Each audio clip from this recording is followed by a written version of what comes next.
Hi guys, in this episode I am in my happy place of design and I get to make a costume again, and I'm actually going to attempt a cake. Our favorite little girl next door is turning 3 and her theme is going to be the Little Mermaid. When her mom asked Ani if she would do a little singing skit as Little Mermaid, Ani was 100% in, and it gave me a chance to go back to my roots and make some costumes. I used air clay for most of this. I bought just a regular bathing suit top and then I did air clay to make the shells, paint it. Here I'm making a little starfish. You just let that dry and then you can paint it and embellish it. Like I put pearls and sequins and lots of glitter all over everything just to make it very whimsical and special. We had the wig from a prior event and this was an old costume. I just cut the top off and then was able to just use a bathing suit top and glue that air dry clay shells onto the front after I embellished them. I got who's and what's its galore. You want thingamabobbs? I got 20. But who cares? No big deal. I want more. She totally nailed this part and all the kids were so in awe of her performance. She was just beautiful and I had a blast making this costume.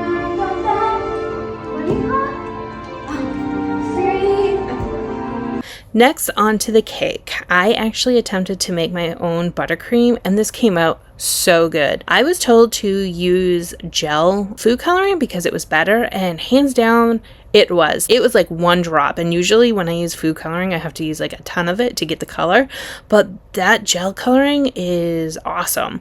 Again, this was my first attempt ever at a cake. I did watch some YouTube videos on what to do. I learned about a creme coating, which is the layer that you put on before the frosting itself. It's just a thin layer of frosting, but it keeps all the crumbs in. Totally makes sense. And then you like put it in the fridge for a few minutes, let it get cold, and then you can go forward with decorating. Or if I'm going to make a cake, I want it to taste really good. I definitely nailed that because everyone at the party said these were amazing. So this was the first cake that I made. This is the inspiration behind what Mom wanted for the little birthday girl, and she made some like chocolate seashells that I end up putting on at the end. I'm just trying different techniques of kind of like I wanted that ombre blending with the colors, the pink, the purple, and the teal, and I was very happy and impressed to say that I accomplished that. I got this little plate because it looked like Ariel or Mermaid to me.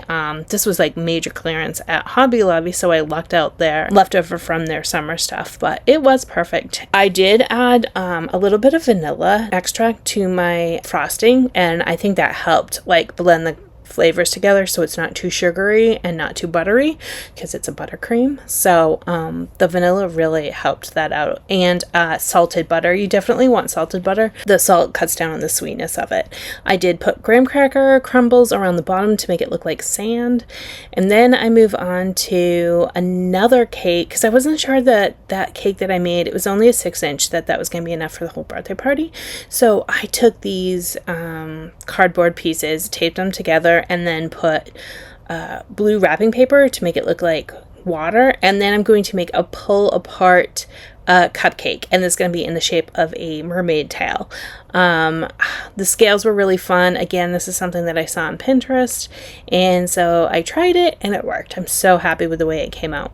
Make sure to like and follow so you can follow along for all my creative, chaotic adventures. Really happy with the way that this one turned out. We had an amazing birthday for this little girl. She's super special to us, so we were happy to bring some magic to her birthday party.